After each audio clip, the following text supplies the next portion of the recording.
Hello বন্ধুরা, কেমন আছো? আশা করছি তোমরা সবাই ভালো আছো। আমিও ভালো আছি। আজ তোমাদেরকে সম্পূর্ণ একটা অন্যরকম রেসিপি বানিয়ে দেখাবো, যেটা রুটি, পরোটা বা পোলাওয়ের সাথে জমে যাবে। এই সাদা মালাই পনির রেসিপি খুবই সহজে বানিয়ে দেখাবো। সম্পূর্ণ ভিডিওটা দেখো, লাইক কমেন্ট শেয়ার করে দিও, সাবস্ক্রাইব করে পাশে থেকো। চলো বানিয়ে দেখাই।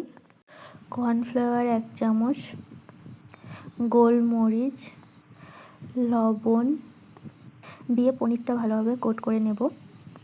হাতের সাহায্যে এইভাবে মেখে নেব যাতে পনিরে পুরো গায়ে গায়ে লেগে যায়। কড়াইয়ে তেল গরম বসিয়ে দেব, ওর মধ্যে পনিরগুলো দিয়ে নেব। পনিরগুলো এইভাবে লাল লাল করে ভেজে তুলে নেব। একই কড়াইয়ের মধ্যে তেজপাতা দিয়ে নেব, কিছু গোটা মশলা দিয়ে নেব, যেমন শুকনো লঙ্কা, গোলমরিচ, লবঙ্গ, এলাচ, দারুচিনি আর গোটা জিরে। ভালোভাবে ভেজে নেব।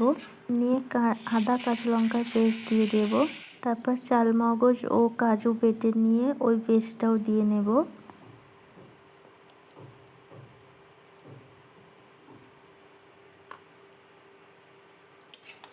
কাঁচা গন্ধ চলে যাওয়া পর্যন্ত ভালোভাবে কষিয়ে নেব। লবণ দিয়ে নেব। যখন কাঁচা গন্ধটা চলে যাবে ওর মধ্যে আমি ঘরে ফেস ক্রিম ও অল্প পরিমাণ দুধ তুলে রেখেছিলাম, দুটো মিক্সিং জারে ফাটিয়ে নিয়ে দিয়ে দিয়েছি। তোমরা চাইলে ফেস ক্রিম শুধু ইউজ করতে পারো। এই সময় অল্প পরিমাণ জলও দিয়ে নেব। তারপর ওটা যখন ফুটে উঠবে ওর মধ্যে পনিরগুলো দিয়ে নেব। অল্প পরিমাণ চিনি দিয়ে নেব। ধনে জিরে গুঁড়ো দিয়ে নেব। গরম মশলা দিয়ে নেব। কসুরি মেথি হাতে ডলে দিয়ে দেব। অল্প পরিমাণ নামানোর আগে ঘি দিয়ে নেব। নিলেই রেডি হয়ে যাবে এইভাবে সাদা মালাই পনির।